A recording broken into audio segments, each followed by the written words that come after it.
Boa noite, olá, amigos petroleiros e petroleiras, vocês que seguem aqui a nossa página no Facebook. Eu sou o André Lobão e hoje a gente está realizando uma live muito importante dentro desse atual contexto dessa crise sanitária do coronavírus. Bom, a expansão da pandemia do Covid-19, o novo coronavírus, já afeta as economias e, consequentemente, as relações de trabalho em escala global. No Brasil, já são mais de 5.812 casos, com 203 mortes. No sistema Petrobras, os números atualizados apresentam o registro de um total de 13 casos confirmados de contaminação pelo Covid-19. São 8 no Rio de Janeiro, 2 na Bahia, 1 no Rio Grande do Sul, 1 no Espírito Santo e 1 em São Paulo. Em específico, no Rio de Janeiro, base do Sindipetro RJ, já foram encaminhadas 15 denúncias pelo sindicato à direção da companhia sobre o não cumprimento de recomendações de prevenção no ambiente de trabalho, indicadas pela Organização Mundial da Saúde, a OMS, e o Ministério da Saúde, para mitigar a situação e evitar futuros contágios entre os trabalhadores. São situações que vão desde o uso inadequado de transportes, a não criação de equipes de contingenciamento, o abandono a qual são submetidos os trabalhadores terceirizados, entre outras, que incluem o não fornecimento de insumos básicos de proteção e descontaminação, como máscaras e álcool gel. Para debater esse contexto na Petrobras, o Sindipetro RJ promove nesta quarta-feira, hoje, 1º de abril, uma videoconferência aberta, no caso, uma live, com especialistas e diretores do sindicato, que vão debater conosco a situação dos trabalhadores e trabalhadoras do sistema Petrobras, nesse atual contexto de crise sanitária do coronavírus.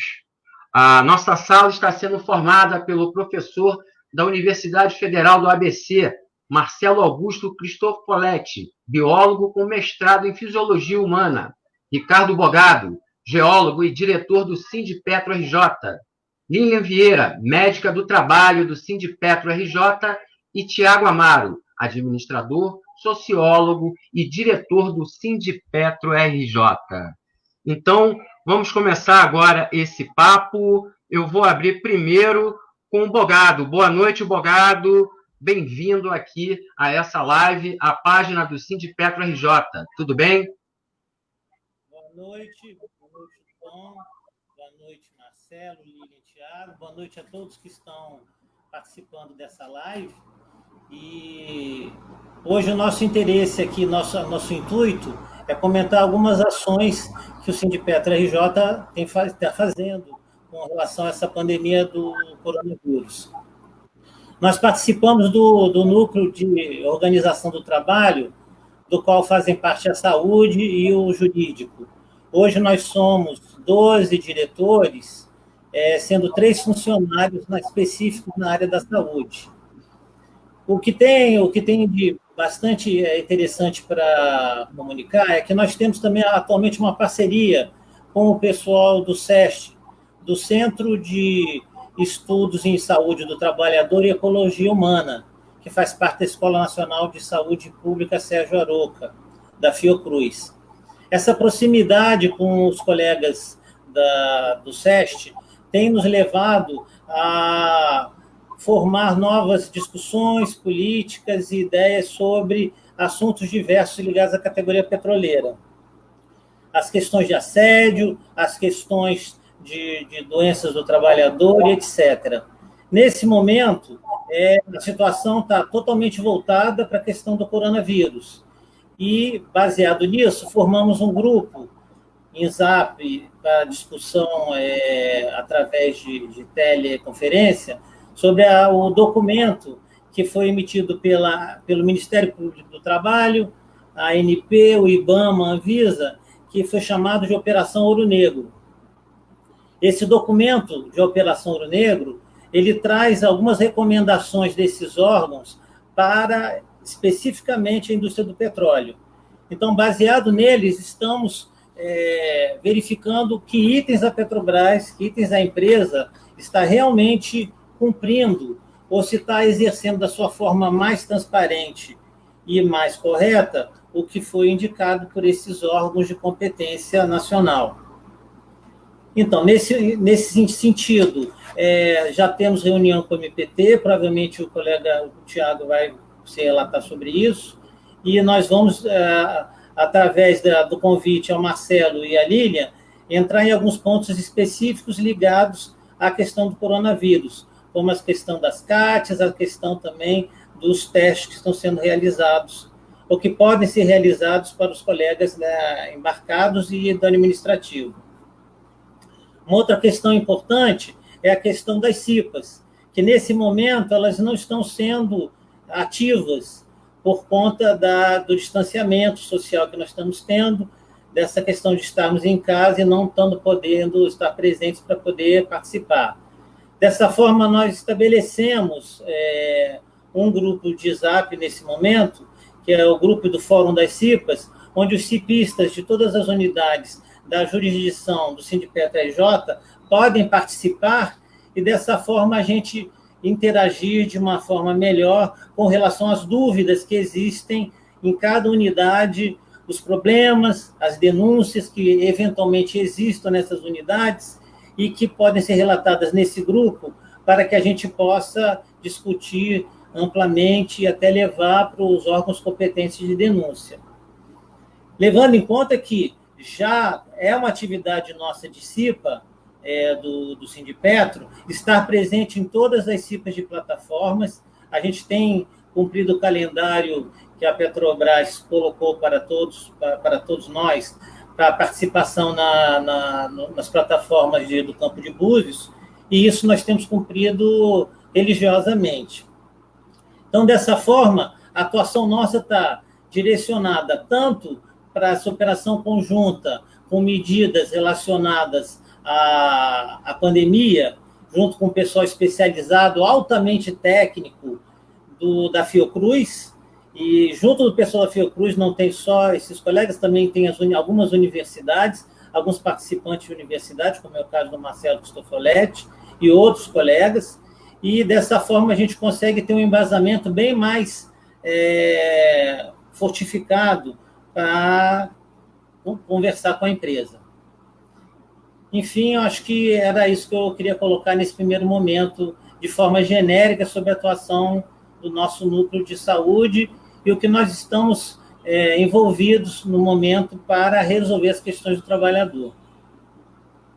Valeu, Bogado, obrigado. Eu passo a bola agora para o Tiago. Tiago Amaro, boa noite. Oi, boa noite. Boa noite a todo mundo que está aí nos ouvindo, nos vendo aí no streaming. Eu vou fazer um apanhado um pouco mais geral. Primeiro, falando sobre a reunião com a MPT, que o Bogado comentou, né? A gente teve uma reunião essa semana com uma série de procuradores, uma reunião nacional, né, com procuradores tanto do Rio, né, do Ministério Público do Trabalho, mas também de Brasília, né, da CONALES, né? E aí a gente conversou uma série de situações que a Petrobras vem apresentando, né? Então, primeiro colocar isso, a gente dali ficou de emitir uma carta especificando as nossas denúncias para que a procuradora que está encarregada nos casos da Petrobras aqui no Rio possa dar andamento, né, nessas denúncias.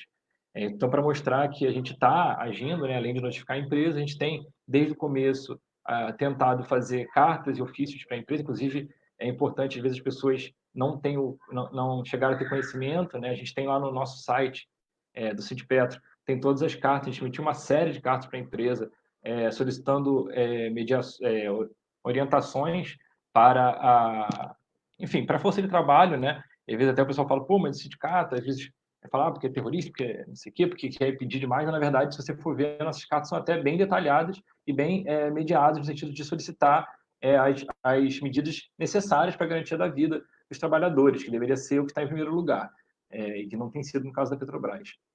Além disso, a gente buscou a empresa para fazer negociações, fazer reuniões, né? A gente pediu, inclusive, na nossa primeira carta, uma reunião paritária, uma comissão paritária para lidar com a crise. O que a Petrobras tem feito ela tem lá o seu comitê de crise, que não tem participação dos sindicatos, ela não negocia com os sindicatos, ela agora, depois de muita pressão, tem feito reuniões, mas só para apresentar os fatos consumados, né? Dentro desse espírito, então, eu vou dar um apanhado geral sobre as ações que a empresa tem feito e nossas ações rápido, né, para não tomar muito tempo.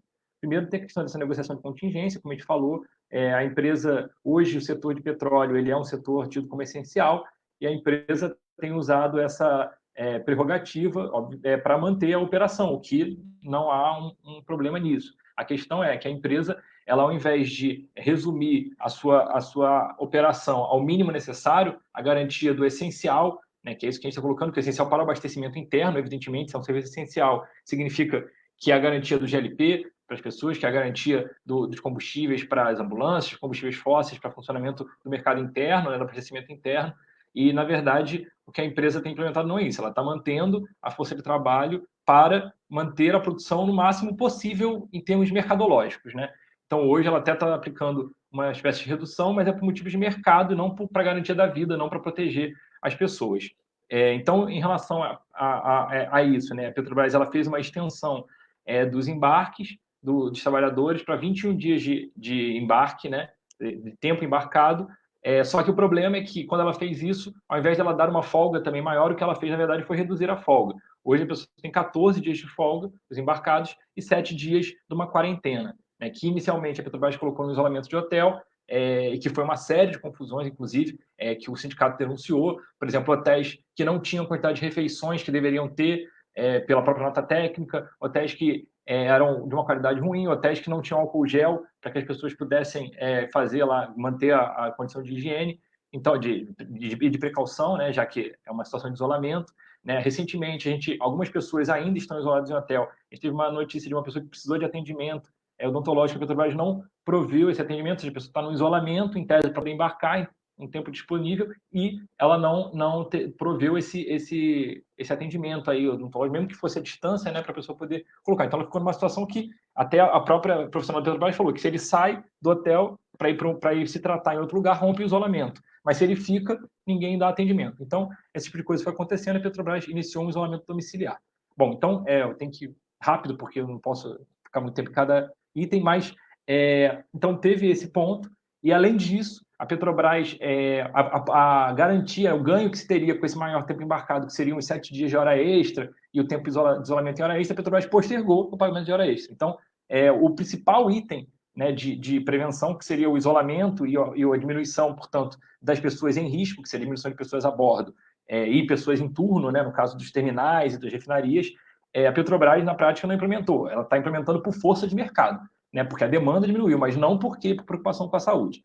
Então, por um lado, é isso. Por outro, a extensão dos períodos de embarque para poder garantir que tenham menos trocas de turno, também a Petrobras ela tem colocado, reduzindo a folga, ela diminuiu a efetividade desse intervalo entre turnos, né? Então, isso também não foi feito. Aí o sindicato tem colocado uma ação, agido nesse sentido.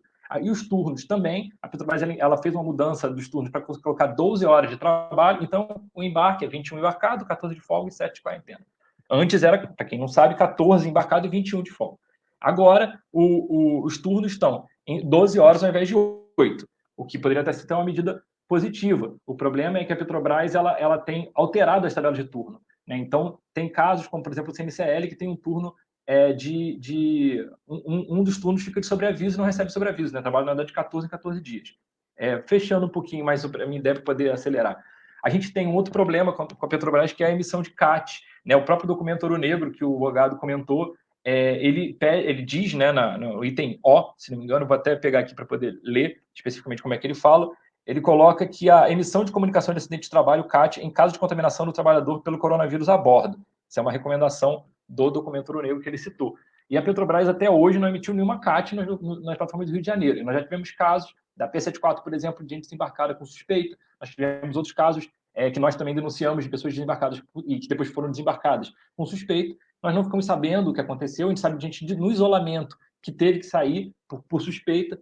E, na verdade, o que a gente recebe da Petrobras, depois de muito brigar, porque inicialmente ela não dizia nada, o que a gente recebe da Petrobras é um número genérico de casos no estado inteiro. Então, 8 pessoas no Rio, como o Lobão falou. Agora, quantas delas são de qual base? E como é que o sindicato vai conseguir agir para garantir a segurança dos trabalhadores se ele não sabe nem qual é a base? A gente não está pedindo para saber o nome das pessoas, mas qual é a base no qual a pessoa foi infectada, porque isso é o básico para que a gente possa fazer alguma coisa. E a Petrobras não só não emitiu CAT, como não tem notificado. Passando um pouco mais rápido ainda, para poder acelerar. A gente tem a questão do transporte, a gente está numa situação logística terrível, a Petrobras não tem garantido o transporte dos lugares em que ela já não garante, então as pessoas que vão embarcar não conseguem ter o transporte, as pessoas que vão para os seus trabalhos nos trajes administrativos, né, que não tinham transporte antes, continuam sem, a gente está fazendo essas negociações também. E aí a gente coloca outras séries de medidas, né, que eu não vou detalhar aqui, o trabalho nos prédios administrativos, inclusive. A gente entende que não teria muito... A gente queria entender quem são essas pessoas que continuam trabalhando, a Petrobras falou de 30% de ocupação, entender quem são essas pessoas, inclusive terceirizados, por que precisam trabalhar, é uma coisa importante para o sindicato, porque a questão principal do coronavírus é a preocupação das pessoas justa, de serem infectadas, de espalharem essa pandemia. A gente pode fazer uma série de medidas no local de trabalho, mas o principal é que as pessoas, dentro das possibilidades, não se coloquem num local coletivo, não se coloquem no local de trabalho, façam o isolamento. E é isso que a gente tem tentado fazer com a Petrobras. Só que, na verdade, ela tem tentado garantir os lucros dela em primeiro lugar. E aí, em relação às medidas, já considerando que as pessoas vão... e ainda tem o Comperj, que reduziu agora, porque teve um ofício da Secretaria Municipal de Saúde de Itaboraí, que solicitava lá os 70% de desocupação, né? Ou seja, só 30% trabalhando. E aí reduziu-se as atividades. Então, assim, para fechar, eu acho que hoje a gente deveria estar discutindo como a empresa poderia ajudar o abastecimento, como ela poderia garantir aí a situação do abastecimento, melhorar o GLP. Podemos estar debatendo essa face da Petrobras, a Petrobras para o povo brasileiro. Na verdade, isso aqui, infelizmente, tendo que debater a garantia mínima da saúde, condições mínimas de higiene dos trabalhadores, o que é muito ruim, né? A gente tem, então, as medidas de higiene. A questão dos camarotes, a gente cobrou da empresa, é importante porque alguns embarcados vieram falar com a gente, se alguém estiver vendo, dos camarotes estarem mantendo suas ocupações normais, ao invés de garantir um contingente menor. A empresa disse que isso tende a melhorar nos próximos casos, porque, como a gente já falou, ela está no processo de reduzir, né? Mas hoje continua, mas que não vai dar para ser um por camarote. E aí a último ponto mesmo, para fechar. A gente tem demissões e reintegração, a gente teve demissões acontecendo durante a pandemia, que também, apesar de não ser um tema da doença, ele no sentido do estresse, né? No sentido de piorar, inclusive, as condições imunológicas, de certa forma, pelo estresse, mas nem é esse o ponto, né? Da falta de humanidade mesmo de uma pandemia você demitir. A gente conseguiu a reintegração em demitidos em 2 casos, né? Da P67 e da P55 no Espírito Santo. Então, é isso. Em relação às condições de higiene mais objetivas de vacina e a questão das máscaras das pessoas que trabalham ali no refeitório, que é uma coisa que agora foi colocada lá pelo Ministério da Economia, inclusive, e todos esses problemas de álcool gel, o sindicato tem cobrado também, não vai dar para entrar em cada ponto, senão eu vou ficar muito tempo. Então é isso, inicialmente, a gente sabe que tem a discussão agora do plano de resiliência, eu vou deixar isso surgir nas perguntas para responder, para não tomar mais tempo, tá bom? É isso. Valeu, Tiago. Eu queria saudar aqui o professor Marcelo Cristofoletti, ele é docente lá da Universidade Federal do ABC. Professor, boa noite, bem-vindo. E como discutir a saúde do trabalho nesse contexto de coronavírus? Boa noite. Boa noite, Lobão. Agradeço o convite para participar, é um prazer estar participando aqui da live de vocês. E eu vou procurar comentar especificamente sobre os testes, que é a parte que eu estou mais familiarizado para poder falar. Gostaria de comentar com o comunicado que vocês me passaram, que a Petrobras passou para todos os colaboradores, em que fala dos tipos de testes, né? Então, só para dar uma pincelada, eu não vou entrar muito no aspecto técnico, né? Mas falar um pouco de vantagens e desvantagens de cada teste. Então, os 2 principais testes que são colocados para a população hoje é o RT-PCR e o tal do teste rápido. Então, uma primeira distinção para a gente fazer, o RT-PCR, ele é bastante preciso e ele te ajuda a entender a situação em um determinado momento. Então, ele te dá um retrato daquele momento da pessoa que está sendo testada. Então, você tira a amostra ou da mucosa nasal ou da garganta, né, por raspagem, que é o swab, que a gente chama, para coletar o material. E aí, esse material coletado, ele tem que ser transportado para o laboratório, e essa análise tem que ser feita em laboratório específico. Uma vez que é feito o processamento, o tempo que se leva, em média, está dentro daquele que foi colocado no comunicado. Então, você poderia ter essa resposta entre transporte do ponto de coleta e resultado 24 a 48 horas, que é uma resposta rápida. No outro lado, você tem o tal do teste rápido, que o nome engana, porque ele chama de teste rápido e faz parecer que ele é mais rápido que o RT-PCR, mas, na verdade, o que ele chama de teste rápido é o teste sorológico, e ele é chamado de teste rápido porque ele fica pronto entre 15 e 30 minutos, e, de fato, ele é parecido com aquele exame de glicemia, para quem precisa dosar o açúcar do sangue, quem tem diabetes, ou quem já viu, entrou em contato com isso. Não é exatamente igual, mas o princípio é parecido, e ele precisa de uma gotinha de sangue. E fica pronto rapidamente. Só que ele é um exame sorológico, ele faz a pesquisa por anticorpos no sangue.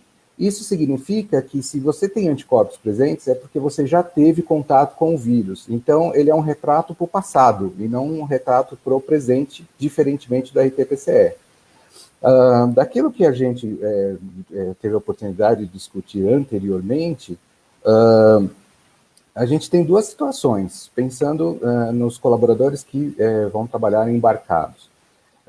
Se for para eu testar antes de embarcar, para saber quem está contaminado, esse deveria ser o RT-PCR.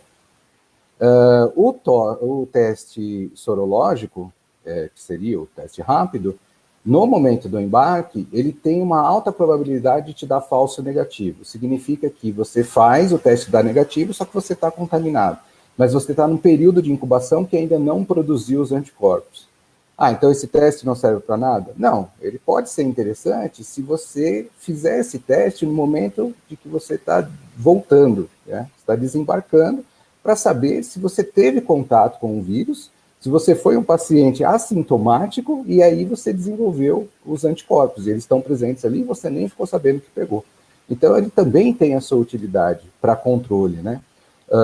Voltando no caso do RT-PCR, o teste rápido ele é limitado pelo número de testes, porque ele pode ser feito, inclusive, no local, né? Ele é, como a gente faz analogia com o teste da glicemia, para quem já está familiarizado ou conhece quem faz, a pessoa carrega o aparelhinho lá e faz, né?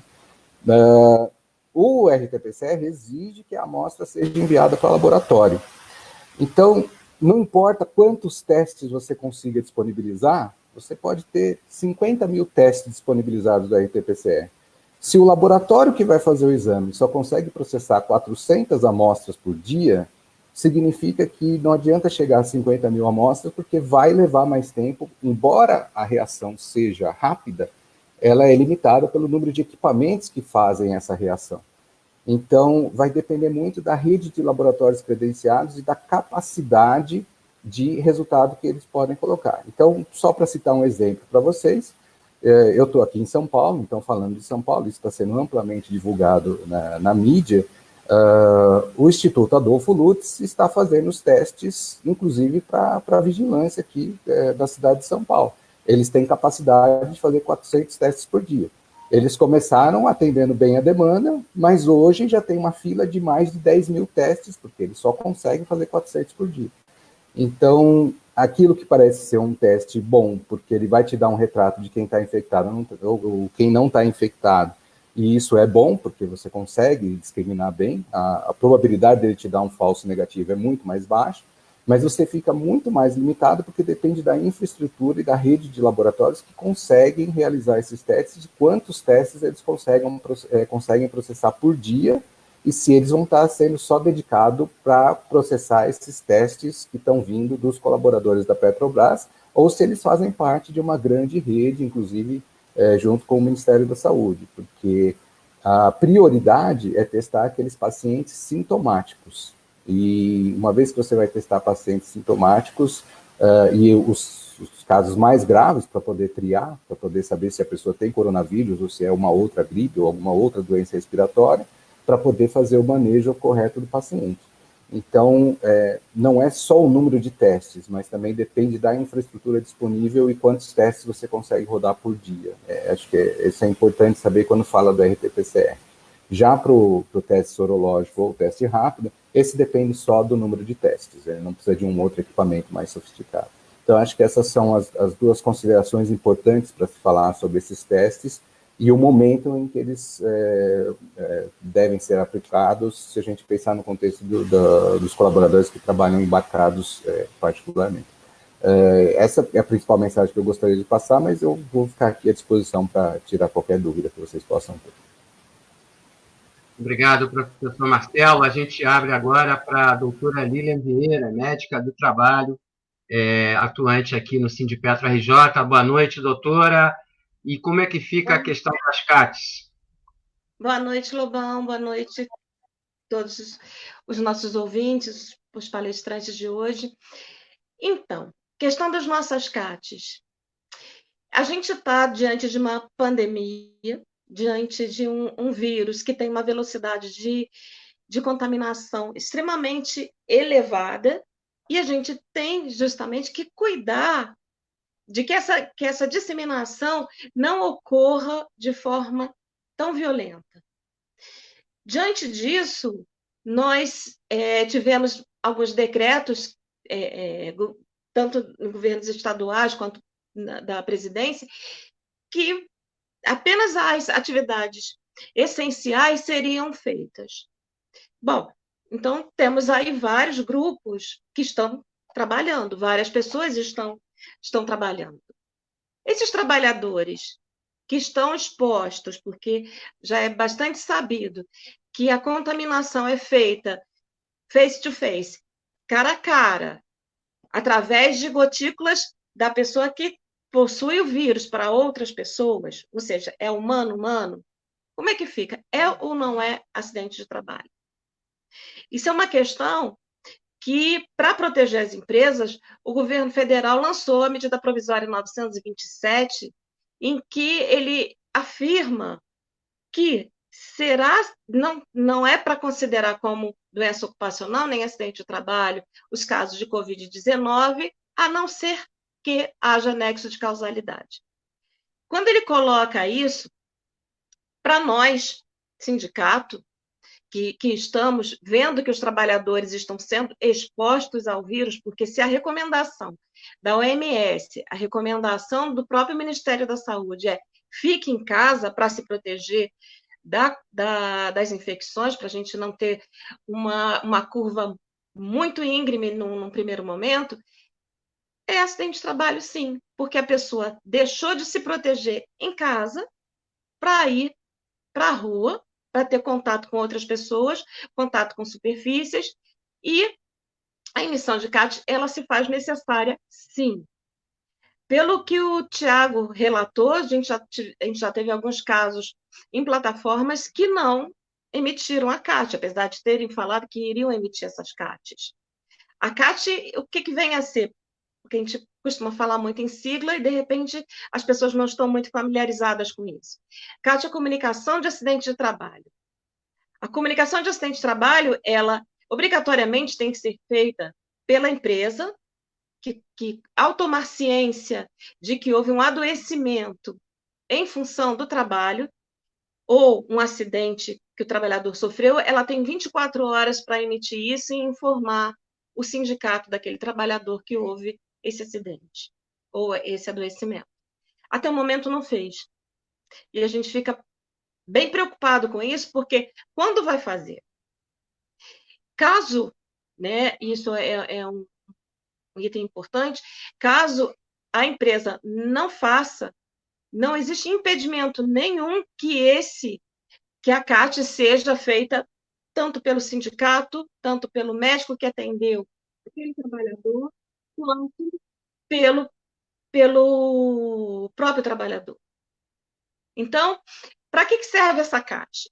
A CAT ela serve a uma comunicação ao INSS que houve um acometimento da saúde daquele trabalhador e que ele precisa ser protegido. Protegido, legalmente protegido também, porque a gente não sabe como vai se desenvolver esse adoecimento. Caso ele fique até 14 dias, 15 dias afastado do trabalho, é responsabilidade, pagamento desse desse período cabe ao empregador. Ultrapassado o prazo de 15 dias, a partir do 16º dia, obrigatoriamente tem que ser encaminhado, no caso de necessidade de manter o afastamento, tem que ser encaminhado ao INSS. E ao INSS cabe julgar se foi ou não foi acidente de trabalho. Vem aí a questão do nexo de causalidade.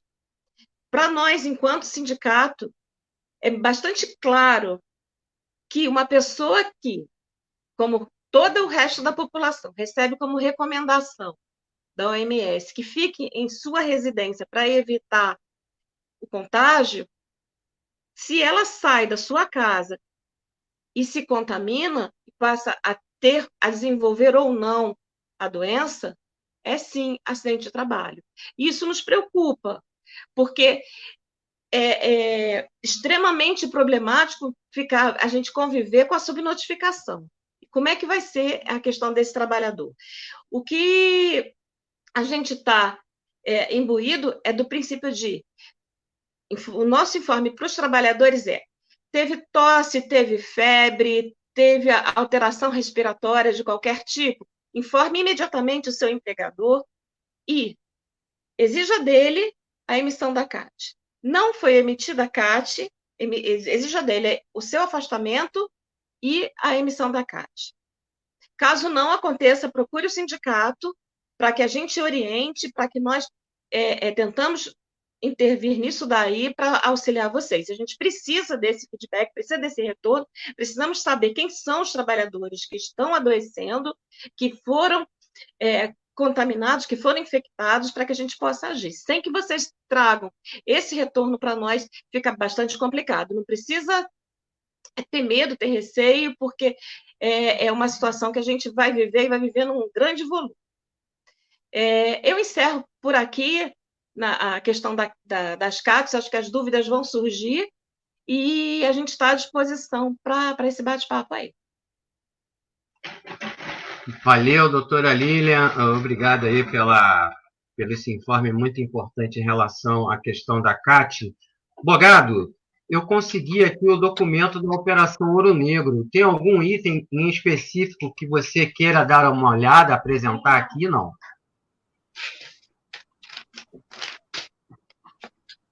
Oi, Bogado. Oi, estou vendo aqui. Eu estou com o documento aqui. Eu acho que tem várias considerações do documento que são importantes.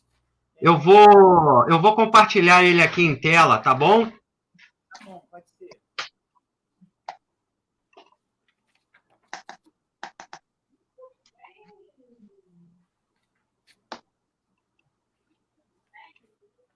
Tá vendo aí?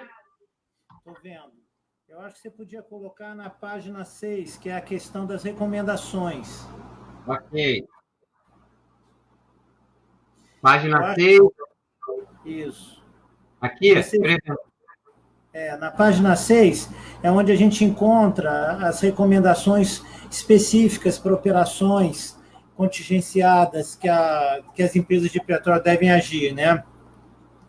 Correto. Então, você vê que todos os itens são ligados, são genéricos, obviamente, e muitas vezes dependem de interpretação de quem está lendo.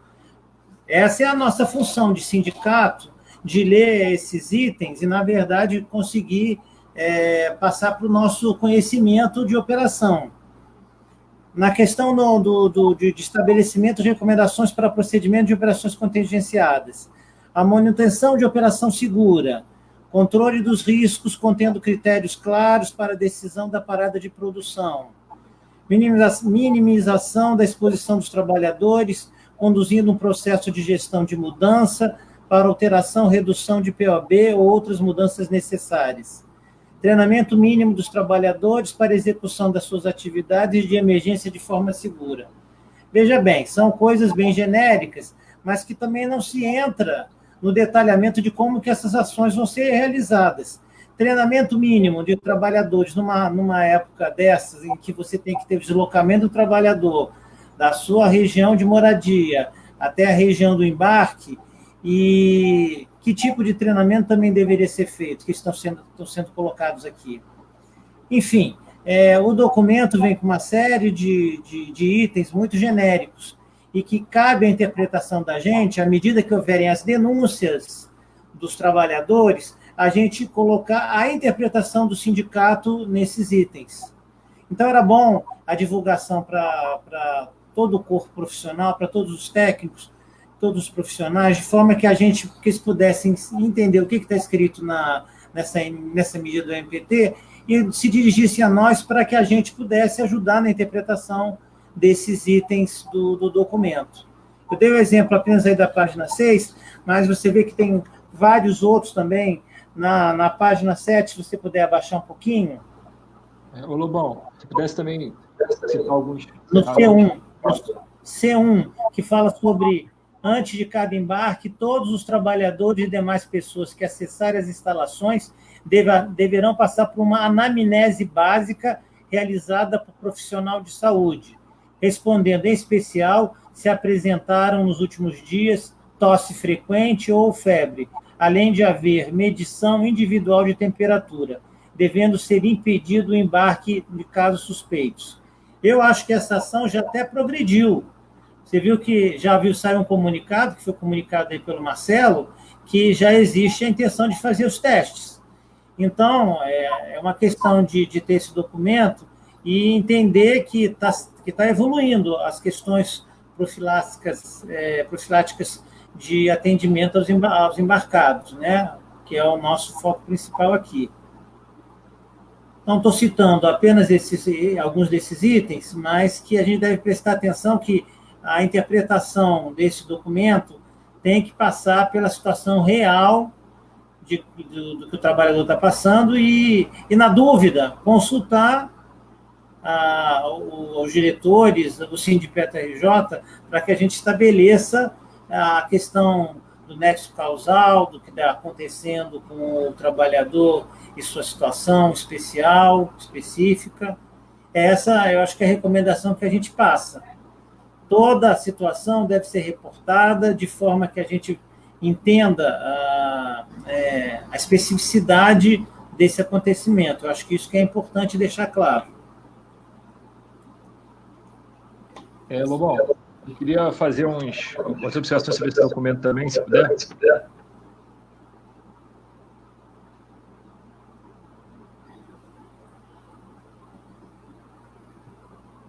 Lobão caiu.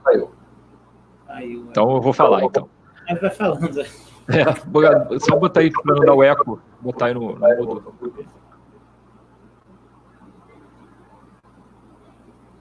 Bom, eu vou falando então. Esse documento, então, ainda sobre o documento que o Bogado comentou, tem coisas aqui também que são interessantes, como, por exemplo, aqui, a flexibilização dos horários de trabalho, garantida a irredutibilidade salarial e a manutenção do emprego quando não comprometer a segurança da operação para evitar a proximidade dos trabalhadores. Isso é irredutibilidade salarial, que é o que a empresa não tem aplicado, né? Como a gente acabou de ver, inclusive. Aqui, no item M, relocação dos trabalhadores dos camarotes, mantendo o menor número possível em cada um deles, que é o que a empresa, como nós falamos, denunciamos hoje, não tem aplicado, né, na prática. Falou que agora vai começar a acontecer quando tiver não sei o que, seja. Emissão de comunicação de acidente de trabalho, CAT, em caso de contaminação do trabalhador pelo coronavírus a bordo, COVID, que é o que eu tinha comentado já. N, previsão de garantia de que a interrupção de prestação de serviços nos casos suspeitos de contaminação não implique em redução da remuneração dos trabalhadores por força do artigo tal, e aplicação analógica, aqui tem uma previsão legal, considerando que a pandemia caracteriza situação excepcional e motivo de força maior. Aí a última questão é o T, que estendam todas as medidas protetivas e preventivas indicadas aos trabalhadores terceirizados. Né? Então, assim, são itens que estão aqui no documento, né? Irredutibilidade salarial, a empresa acabou de passar por cima disso. A questão dos camarotes, a empresa também não fez. A CAT, até agora, que a gente tem informação, a empresa não tem aplicado. O plano de contingência que o Bogado falou, a empresa tem feito sem a participação do sindicato, que é o que a gente tem tentado conversar para eles fazerem. E a questão da interrupção não gerar remuneração, e a questão da aplicabilidade de seus terceirizados, também a gente questiona, já que para fechar duas questões sobre terceirizados. Primeiro, é a questão no TABG, que a gente teve a denúncia de que os terceirizados que inicialmente tinham sido isolados para proteção contra o coronavírus voltaram por uma questão de que a Petrobras não fez a mediação junto com a empresa, quer dizer, colocou como uma orientação, mas não tentou dar garantias, não tentou fazer mediação. Então, eles realmente estavam isolados, a empresa quer lucrar, a Petrobras ia cortar o pagamento, foi e botou todo mundo de volta, né? E aumentou de novo o contingente de terceirizados, por exemplo, no TABG, né? E além dessa questão do Compete que eu comentei, a questão dos terceirizados, então, está numa situação muito complicada, inclusive de cortes e de medos, aí, receios pelo futuro do emprego, né? E aí a Petrobras já está fazendo um papel de intermediar isso para garantia dos empregos e, na nossa visão, ela tem falhado nisso. Bom, pessoal, vocês estão me ouvindo bem aí? Eu caí, gente, eu fiquei mudo aqui, caiu tudo, eu fiquei desesperado. A gente viu, mas aí eu aproveitei a deixa e saí falando um pouquinho. Valeu, Thiago. Salvação, hein, Thiago? Muito obrigado. Então, vamos lá, Marcelo. Você quer comentar essas indicações feitas pelo Bogado e pelo Thiago?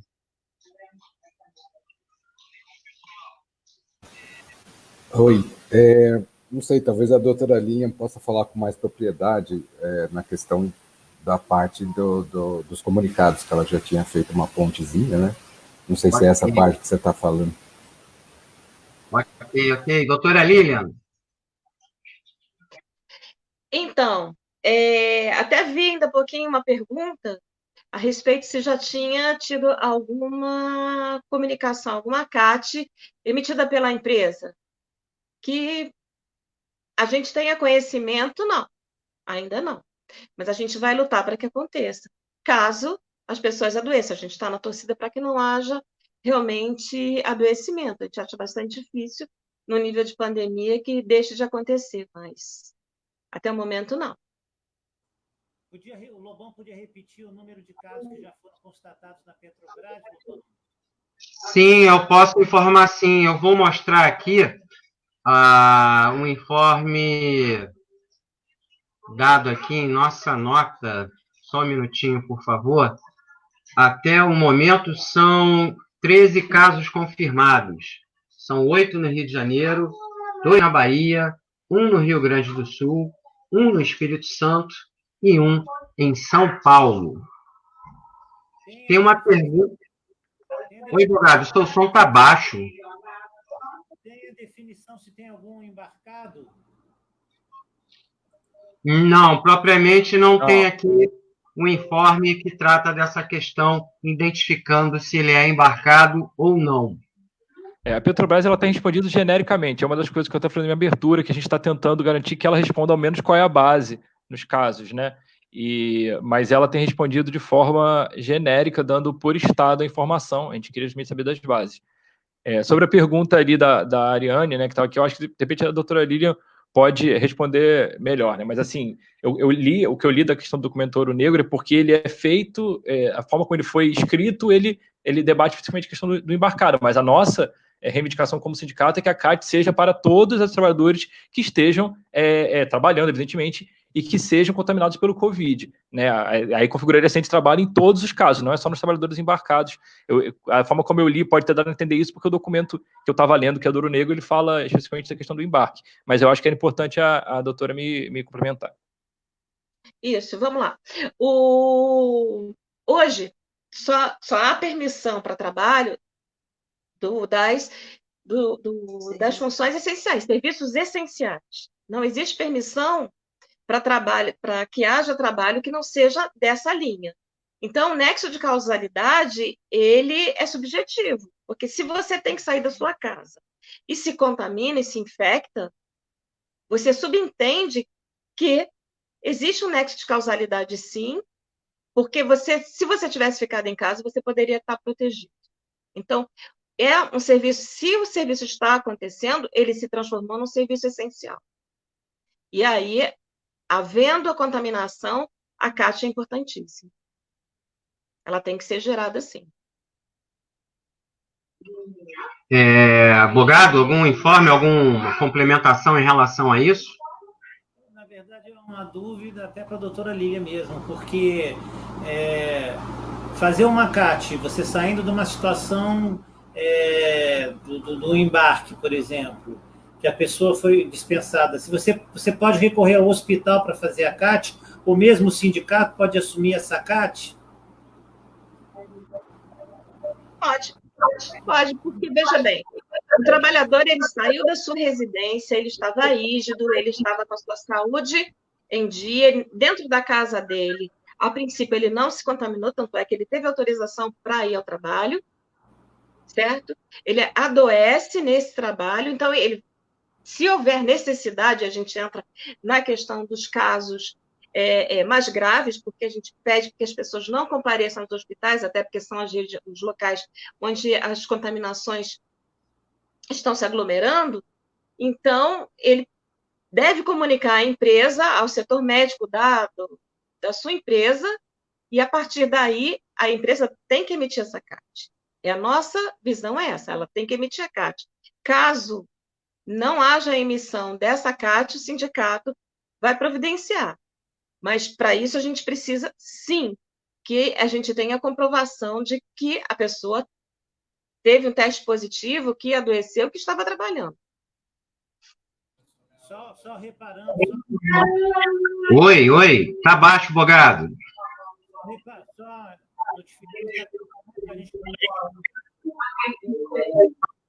Oi, tá baixo. Tem aqui uma pergunta da Luísa Vieira. E no caso de trabalhadores que, mesmo não sendo essenciais, existe alguma informação em relação a isso? Quem pode responder? Eu posso responder. Todo o trabalho que está sendo feito na atualidade, hoje, no dia 1º de abril, é o trabalho essencial. Não há autorização para que outros tipos de serviços funcionem. São essenciais. Só os serviços essenciais. Então, o trabalhador adoeceu em virtude de ter saído do seu isolamento social. Se ele saiu do seu isolamento social e adoeceu, a gente consegue configurar como sendo nexo de causalidade. Acredito que a gente vai ter uma briga bastante grande com as empresas em função disso, mas eu acho que vale a pena. Vale a pena a gente assumir a importância, assumir a frente disso, porque a gente está expondo esses trabalhadores a um risco de adoecimento. Desses trabalhadores, como da população geral, 80% vão desenvolver a forma mais leve, é o previsto. E os outros 20% que podem precisar de atendimentos de UTI, ou precisar de respiradores, ou podem até mesmo vir a falecer. Então, é um risco que a gente não pode colocar as pessoas sem que haja essa contrapartida, essa responsabilidade tanto do INSS quanto das empresas. Bom, tem uma pergunta aqui importante. Bogado, seu áudio ficou legal? Melhorou teu áudio? O que você acha? Tá ouvindo? Tá um pouco baixo, mas prossiga aí. Não, eu só queria dizer que realmente a gente não recebeu através dos e-mails do SMS as informações de CAT. Então, dessas 13 que você falou até agora, a gente não recebeu no e-mail nenhuma delas. Realmente, essas situações que a Petrobras está comunicando não foram levadas até a CAT. Se existe essa estatística aí da Petrobras, ela não manifestou através de CAT. Ok, Bogado. Tem aqui, quebrando um pouco, o Charles Vieira. Boa noite, companheiros e companheiras. Em relação à redução compulsória da jornada de trabalho com redução de salário imposta hoje para os trabalhadores e trabalhadoras administrativos, quais as providências que o sindicato, no caso o Sindipetro, irá adotar uma vez que fomos pegos de surpresa? E aí, Tiago? Então, pois é, a gente já estava até presumindo que provavelmente isso ocorreria, essa pergunta, né, por causa apesar da live já estar preparado desde antes, mas isso pegou todo mundo de surpresa. A gente já vinha avaliando que isso poderia vir a acontecer devido ao primeiro pacote de medidas, né? Sobre isso, primeiro, a gente hoje tinha reunião com o RH, era uma reunião que está acontecendo periodicamente por causa da questão do coronavírus, mas a gente trouxe o debate dessa questão da resiliência, né? O que a gente deve agora puxar uma outra reunião mais para frente. O RH não disse nada de novo, é aquilo mesmo que a gente já viu, né, nas reuniões.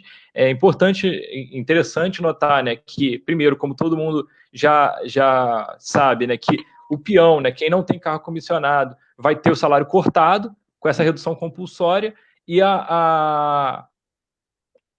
o gerente, né, os gestores, eles vão, na verdade, ser postergados. Vocês não vão perder salário, só vai postergar por um tempo. Lembra também que eles receberam um belo adiantamento de PPP, que também é uma coisa que o sindicato briga contra e discorda.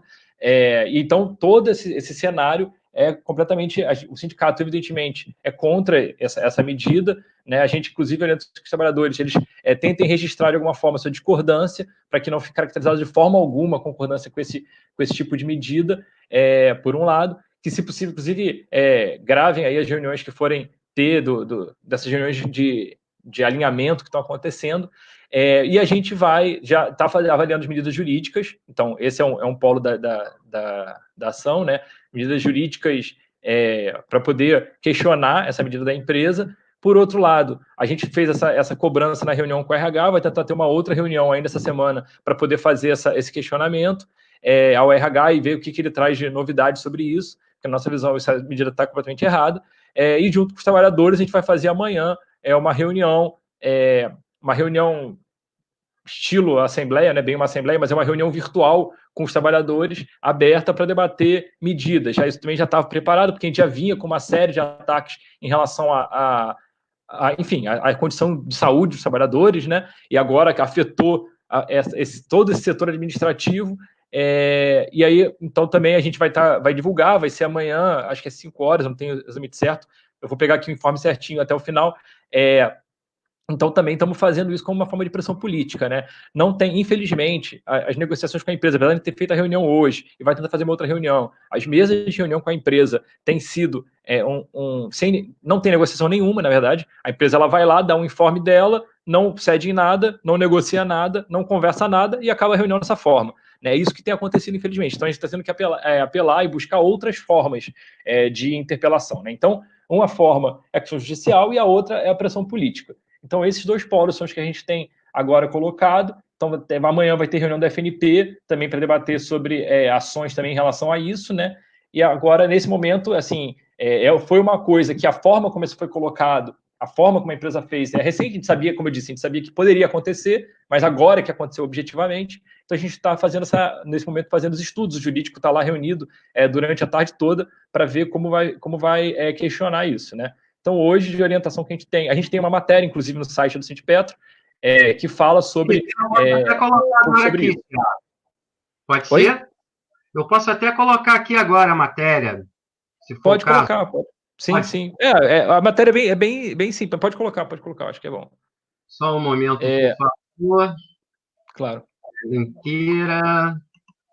Tá aqui. Tá dando para ver aí? Tá. Então é isso, assim, a gente está colocando na matéria que desde o início dos casos a empresa ela tem adotado uma linha Bolsonaro, né? Quer dizer, que é dobrar a aposta, né? Ela vinha dizendo que não era, que ia manter, ela tem um discurso, por um lado, de que não, a gente está preocupado, não sei o que, ela faz um discurso, mas na prática ela tem cada vez mais perdido aí os pudores de dizer que quer mais lucro. E tanto é que é até uma coisa interessante de se notar, né? Todas as medidas de proteção à vida de vocês e à minha vida, porque eu também trabalho na Petrobras, foram emitidas por e-mail, né? Ela mandou por e-mail, isso causou uma confusão gigantesca. Os trabalhadores embarcados ficaram assim, foram para um hotel, foram para outro hotel, não tinham informação, os trabalhadores de turno não tinham informação, os trabalhadores administrativos muitas vezes encararam medidas desreguladas, certos gerentes foram de uma forma e outros foram de outra. Mas quando ela quer acabar com a nossa jornada de trabalho, quando ela quer reduzir nosso salário, aí ela consegue fazer reunião, consegue fazer videoconferência, consegue dar toda a estrutura para tirar tirar as dúvidas das pessoas, aí ela faz tudo isso. Quer dizer, quando era para garantir a nossa vida, nenhuma estrutura como essa foi movida. né, para poder garantir, no máximo, quando a reunião foi presencial, quando estava iniciando o home office. E agora, na hora que ela quer fazer isso aí, tem reunião com o gerente geral, aí tem alinhamento, aí tem tudo funciona quando é para garantir o lucro. Então, a gente coloca aqui, como eu falei inicialmente, fala sobre essa postura que o Petrobras tem tomado de forma geral, né, tomando posturas unilaterais, sem a negociação com o sindicato. Pode descer um pouquinho, só para... Não, tranquilo. E aí coloca que a empresa mandou, fala quais são as medidas, né? Para quem não sabe, todo mundo deve saber, mas quem não sabe, postergação de pagamento de 10% a 30% da remuneração mensal dos empregados com função gratificada, ou seja, postergação, vai ser pago. Mudança temporária de regime de turno e sobreaviso para regime administrativo, cerca de 3,2 mil empregados, e redução temporária da jornada de trabalho de 8 para 6 horas, de forma unilateral, sem negociação e sem acordo nenhum, nem com o sindicato, nem com os trabalhadores, diga-se de passagem, para cerca de 21 mil empregados. E aí, pois é. Isso atinge aí o coração, principalmente dos trabalhadores que estavam do trabalhadores administrativos, né? Mas também tem a questão de quem trabalhava em turno e sobreaviso, que está virando administrativo agora.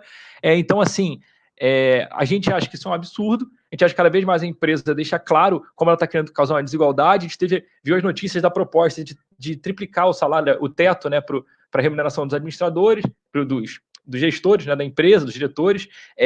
Por outro lado, o PPP, como é a desigualdade que e aí na hora de vir para o peão, acaba o salário do peão e só posterga para quem é gerente, né? Então, assim, é uma medida absurda. Charles, a gente também está indignado e a gente está correndo atrás por essas vias todas. Então, jurídico, as reuniões com a empresa e as ações políticas, reunião com a FNP e reunião com a base. É isso que a gente tem feito aí para poder questionar e impedir que essa medida enfim, se sustente aí ao longo do tempo. Você tinha falado aí dessa videoconferência, ela será realizada amanhã a partir das 17 horas, né? Será uma reunião aberta do sindicato. Para quem quiser assistir, basta enviar o nome completo para a gerência, para contato@sindipetro.org.br. É isso aí, Thiago. Tá aqui, vocês devem ter ouvido a Maluzinha aqui fazendo a sua participação. Bogado, tem mais uma pergunta aqui.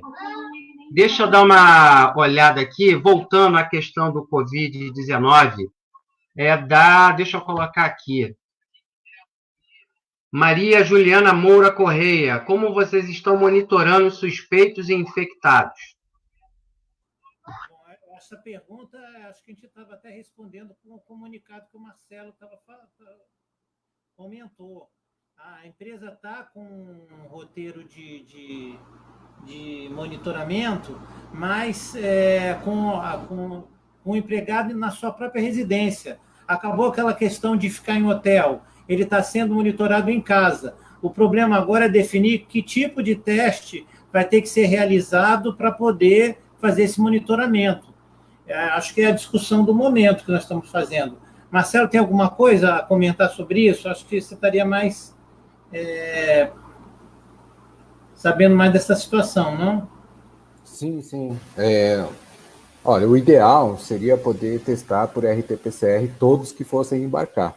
E aí, como eu falei, o gargalo tanto pelo número de testes, mas o principal é o laboratório que tem a competência para rodar o teste. Mas no cenário perfeito, se a gente for acompanhar estratégias no mundo que deram certo, o que a gente tem do exemplo da Alemanha é que eles testaram, e foi por RT-PCR, pessoas com sintomas leves, e obviamente aqueles com sintomas mais graves, mas à medida que eles perceberam que essa intervenção funcionava bem, eles começaram a testar praticamente todo mundo, e depois complementava com o sorológico. Mas no cenário ideal, o teste por RT-PCR para todos que fossem embarcar, independente de estar sintomático ou não, seria a estratégia mais segura.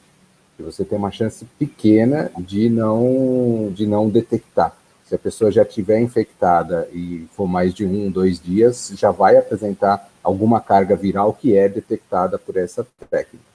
O cenário menos ideal é fazer o teste sorológico para quem vai embarcar, porque os números que a gente tem é cerca de 40%. 4 em cada 10 vai dar falso negativo, ou seja, a pessoa vai embarcar e ela está infectada e não vai estar sintomática também.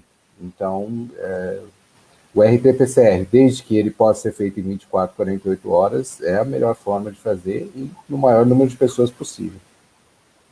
esse teste será estendido aos terceirizados?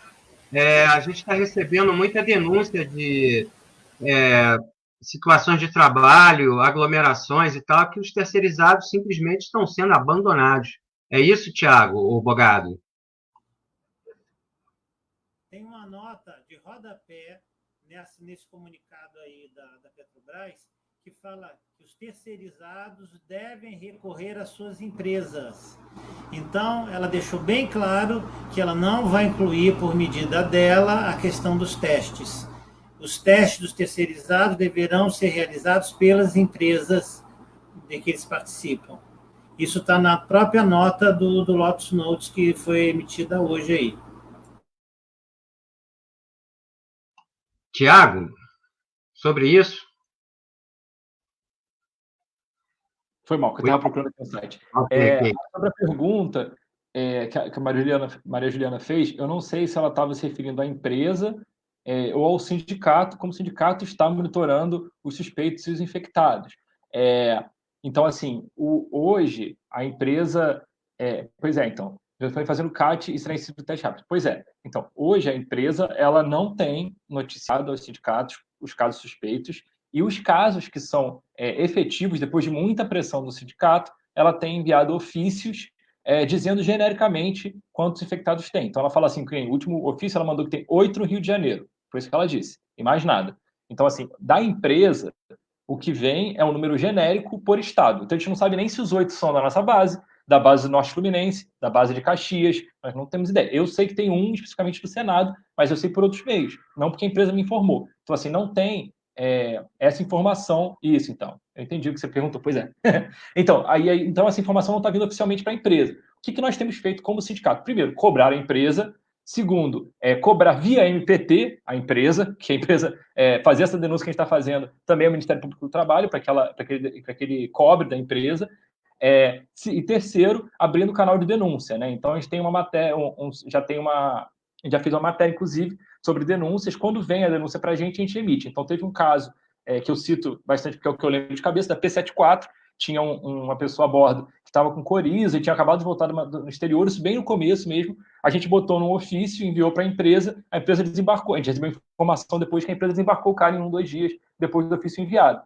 Então, assim, o que a gente tem feito, quando a informação chega para a gente pelos meios, quando os trabalhadores denunciam, a gente dá andamento. A gente vai lá, cobra a empresa nas reuniões e eles respondem. Em relação à informação oficial da empresa, o que tem vindo é isso, é um número genérico e está dificultando que o sindicato consiga atuar. De forma, na minha opinião, inclusive, proposital, mas a gente tem tentado, usando, inclusive, porque é um acordo coletivo, prever essas coisas, a gente tem que a empresa proveria se as entidades sindicais pedissem, né? Então, assim, a gente tem feito uma cobrança para que a empresa indique qual é a base da pessoa infectada. A empresa em si, o que ela tem feito é fazer o teste, agora anunciou que vai começar a fazer o RT-PCR para as pessoas que sejam sintomáticas, né? Então, aí o que o sindicato tem feito é fazer, então, essa análise. A empresa não dá, quando denuncia a gente faz, e se tiver infectado de Covid no seu ambiente de trabalho e sentir que precisa fazer a CAT, denuncie para o seu sindicato, para a gente, né? Denuncie para nós, e nós iremos dar todo o apoio para que a CAT seja feita. Se a pessoa ela foi infectada, como a doutora falou, no ambiente de trabalho e tudo mais, a gente vai dar todo o apoio. Então, é necessário que os trabalhadores denunciem para a gente os casos em que isso ocorre, tá? Na empresa, até agora, tem tido essa postura.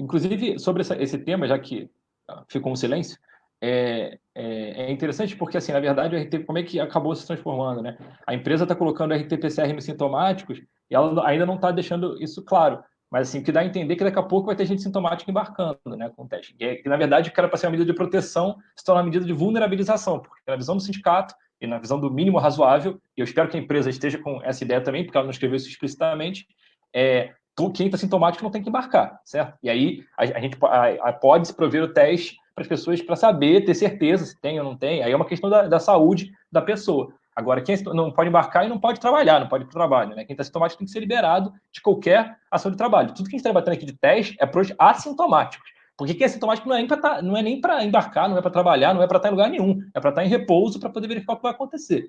Né? Então, isso é uma outra questão também que a gente traz aí com esse debate aí da empresa. E aí é importante também que a gente fique sabendo que quando a gente sabe que tem uma pessoa no grupo de risco trabalhando, tem uma pessoa sintomática trabalhando, a gente vai lá e cobra para a empresa liberar. Bom, pessoal, a gente está entrando aqui na reta final do papo. São 1h04 já, que a gente já tá, não parece que está rolando esse tempo todo. Eu queria mostrar aqui, Bogado, uma chamada para amanhã do colegiado, que será feito através de videoconferência. Vou passar aqui rapidinho, porque é uma informação importante e complementar, né, que a gente está falando aqui. Vamos lá, um instantinho, tela inteira, compartilhar, aqui. Tá vendo aí? Reunião do Sindipetro RJ, videoconferência privada. Para quem quiser participar, é só mandar um e-mail para contato@sindipetro.org.br amanhã, dia 2 de abril, a partir das 17 horas. Venha debater com os diretores do sindicato, grevistas, cipistas, comissões de base e sindicalizados em geral. Em pauta, a situação de saúde e segurança para quem está em atividade na empresa, as condições de trabalho, os ataques aos direitos da categoria, as medidas de resiliência lançadas pela Petrobras hoje, no dia 1º de abril, não é mentira, as formas de reação, mobilização e organização neste momento de isolamento. Importante, inscreva-se pelo e-mail contato@sindipetro.org.br, informando o nome completo e gerência.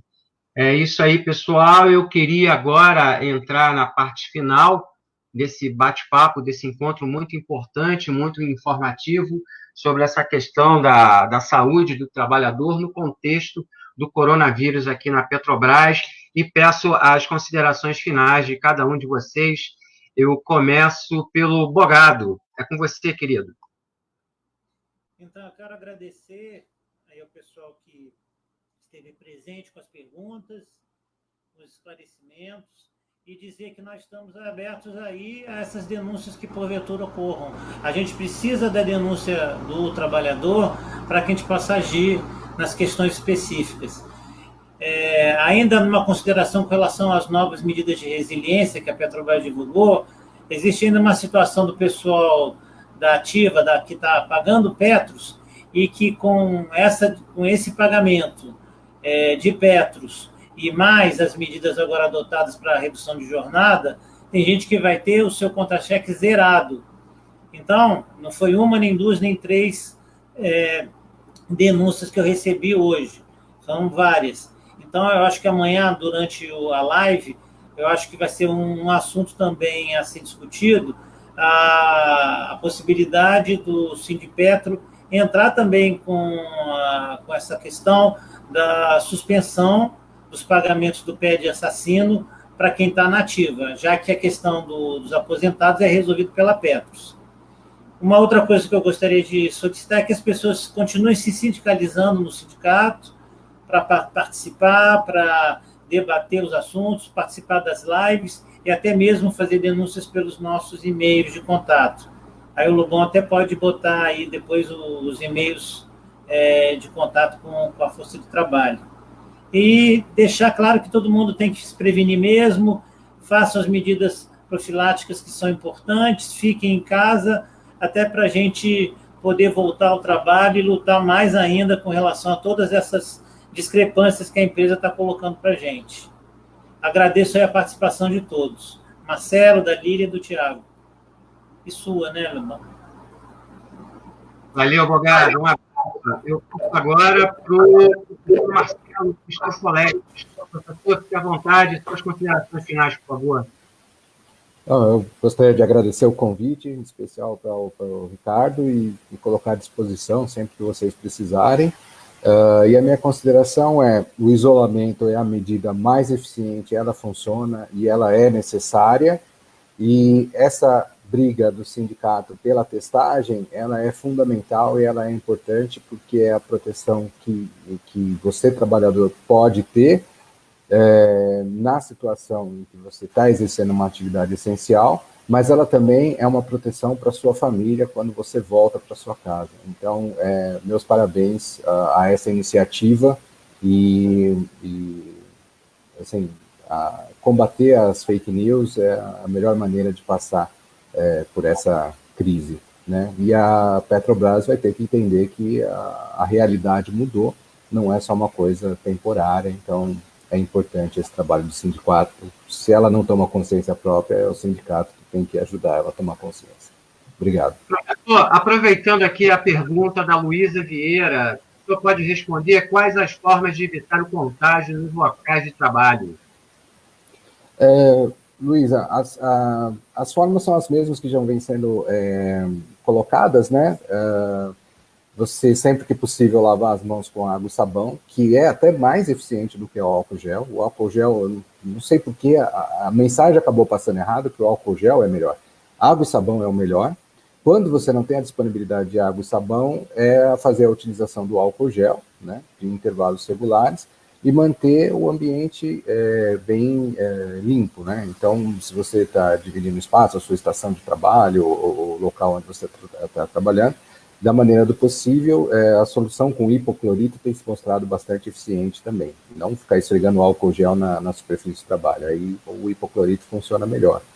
Mas o álcool gel realmente é para as mãos e evitar colocar as mãos na boca e nariz, olhos, ou seja, as mucosas, que é por onde é a porta de entrada do vírus. O uso de máscara está sendo bastante debatido ainda, mas como a gente está tendo uma falta de EPI, no qual a máscara se enquadra, no momento vai ser difícil. Mas quando regularizar o fornecimento de EPI, a máscara aparentemente tem mostrado ser bastante eficiente, principalmente em evitar eu estou contaminado, estou assintomático, e se eu uso a máscara, evita de eu contaminar o meu colega, que também está lá, não sabe se está contaminado ou não. Espero ter ajudado. Obrigado, professor. Um grande abraço. Agora, doutora Lilian, por favor, suas considerações finais, fique à vontade. Eu que agradeço, é um prazer estar aqui falando com os trabalhadores. O sindicato está, como sempre esteve, à disposição de todos. As dúvidas podem ser mandadas pelos e-mails, que já são bastante do conhecimento de toda a classe trabalhadora da Petrobras. E manter, assim, reitero o que os dois colegas que falaram antes de mim comentaram. Cuide-se, lave bem as mãos, mantenha a higiene, cuidado com os calçados antes de entrar dentro de casa, deixe o calçado do lado de fora, cuide da sua higiene, porque cuidando de você, você está cuidando do outro. Então, é melhor que a gente aprenda pelo amor do que pela dor. Então, a gente está tendo essa chance de fazer o isolamento social. Vamos aproveitar, porque se os números hoje ainda estão como sendo números apenas, amanhã eles podem se transformar em nomes. E aí vai doer muito em cada um de nós. Um grande abraço. Valeu, doutora. Tiago, antes de passar para você, eu vou colocar aqui o e-mail de contato para denúncias, que é esse aqui, ó, contato@sindipetro.org.br. Quem tiver alguma denúncia, situação, quem estiver sofrendo assédio também, né, Tiago? A gente está vivendo um momento nessa questão muito forte, né, a questão do assédio, correto? Sim. Pode encerrar aí, Tiago, à vontade. E é importante também colocar isso, que se o trabalhador está se sentindo assediado para trabalhar de forma insegura, que denuncie para o sindicato. A gente, como eu falei, depende bastante da denúncia dos trabalhadores para esses casos específicos que estão acontecendo. A gente tem dado andamento nas reuniões com a empresa, nos ofícios, nas denúncias que a gente tem feito, nos trabalhos que a gente tem feito na parte jurídica, na parte com o Ministério Público do Trabalho. Em todas essas partes, a gente tem ido lidando com as demandas como pode. Então, assim, mas a forma da gente conseguir saber o que está acontecendo, evidentemente, nós trabalhamos, nós temos alguma ideia, mas existe um caráter lá localizado que os trabalhadores precisam dizer. E aí, nessa situação, infelizmente, né, quando A gente vê, inclusive, tantas empresas, não querendo dizer que uma empresa seja santa, mas, ao mesmo tempo, ver iniciativas, inclusive de empresas, para surpresa geral, de proteção do trabalhador, de tentativa de acalmar os ânimos, né, de tentativa de um mínimo de situação. A gente vê que a Petrobras está indo por um caminho inverso, né? Ela está reduzindo o salário, ela está aumentando o assédio, ela está iniciando um debate sobre a necessidade de manter lucro, a lucratividade da empresa, e está desaparecendo cada vez mais a discussão sobre o coronavírus, dando lugar a essa discussão do lucro. A gente tem que entender que a preservação da vida ela tem que vir em primeiro lugar, né? A segurança em primeiro lugar, a saúde em primeiro lugar, e o sindicato não era para a gente estar tendo que dar esse foco todo, era para a empresa sozinha ser capaz de entender isso, mas ela não é e não tem sido. Então, o sindicato está tendo que ser o portador aí dessa informação. É importante, então, que os trabalhadores eles denunciem para nos ajudar nesse trabalho, né? Então, é isso. E também, em relação à questão das formas, além de tudo que o pessoal já falou, também lembrar o seguinte, que se você trabalha com ambiente compartilhado, que haja uma higienização, por exemplo, turno, que haja higienização entre as trocas de turno, que não haja compartilhamento dos equipamentos sem que haja antes a higienização, que a Petrobras proveja essa higienização. É importante que a gente tenha, e nos refeitórios também existe todo um regramento em cima disso, né, para garantir que a Petrobras tenha implementado distância segura também, né, entre até o ideal 2 metros de distância sempre nos transportes individualizados. Tudo isso é importante que a empresa garanta, tudo para a gente poder mitigar, né? Sendo que o mais importante é o isolamento, como já falaram aqui. É isso, não vamos estender mais não, gente. Obrigado. Bom, pessoal, eu quero agradecer a cada um de vocês, o Ricardo Bogado, o professor Marcelo Cristofoletti, a doutora Lília, o Tiago Amaro aqui pela participação, agradecendo principalmente também a audiência de quem enviou perguntas e comentários aqui no nosso chat. Muito obrigado e muito cuidado. A saúde, a gente está vivendo um momento muito importante, a gente precisa cuidar de si e do outro. Muito obrigado, boa noite e até o próximo encontro. Valeu. Boa noite.